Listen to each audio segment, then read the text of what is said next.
En fait, je fais des films et des performances, mais ces derniers temps plutôt des films. Enfin, je dis films et c'est dans un sens un peu spécial parce que c'est des ce que j'appelle en film en fait c'est des œuvres audiovisuelles qui se situent souvent entre l'art contemporain, l'art vidéo et des pratiques plus proches du cinéma. En fait, ces films, je les fais de plus en plus avec un grand nombre de gens qui sont souvent pris pour être les acteurs, les figurants, enfin puis aussi l'équipe. Enfin, ça finit par être assez nombreux. Ça peut être des centaines de personnes quand même. Et j'aime beaucoup la dimension sociale de cette activité. Je trouve que c'est très intéressant de faire des films voilà, comme ça, dans l'espace public ou avec des gens. On peut y avoir comme un écho entre ce qu'on fait quand on fait une œuvre audiovisuelle. On peut s'intéresser à comment les gens, enfin n'importe qui, utilise dans sa tête des choses qui sont assez proches ou met en œuvre des processus qui sont assez proches de ceux des films ou du cinéma. Plus subtilement, c'est par exemple pour anticiper sur des actions, y compris physiques, ou faire des projets, ou envisager des possibilités. Donc il y a une dimension de scénario où on a des pulsions, des choses avouables ou pas. Et voilà, c'est comme ça que notamment que je me suis intéressé aux rêves.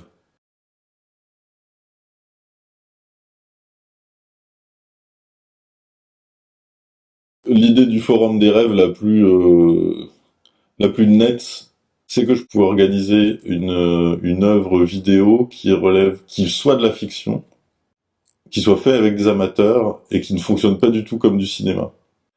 Je veux dire que les gens qui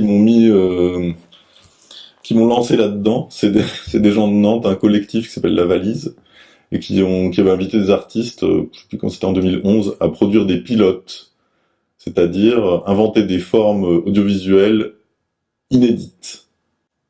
En fait, le Forum des rêves, du coup, c'est une fiction assez bizarre parce que c'est pas une fiction qui raconte complètement des histoires, c'est des gens qui discutent sur un forum internet et ils discutent en vidéo. L'idée, c'est qu'ils peuvent enregistrer leurs rêves sur leur smartphone avec une application dédiée.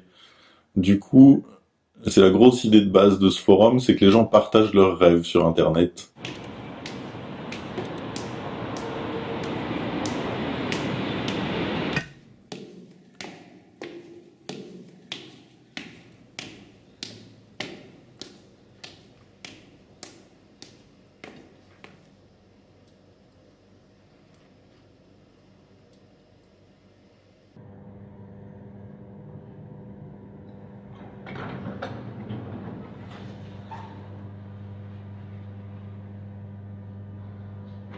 Et ça continue, et ça n'a aucun sens.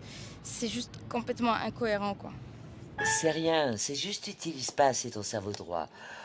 Pour le stimuler, je te propose de prendre des bains de crâne dans de l'eau bien chaude à base de cristaux de soude. Ça va tout rééquilibrer. Ah bon? Comment tu sais que c'est le cerveau droit? Et bien parce que, en fait, quand tu rêves, il y a deux phases. Je vais te montrer. D'abord, ton cerveau gauche, qui produit des images un peu n'importe comment. Il est intuitif. Bon, c'est l'artiste, quoi. Ensuite, deuxième phase. Ton cerveau droit, qui est plus carré, plus ordonné, il va reprendre ça et créer à partir de tout ce bazar un récit ordonné, le scénario de ton rêve. Ce qui fait qu'au réveil, tu peux raconter l'histoire.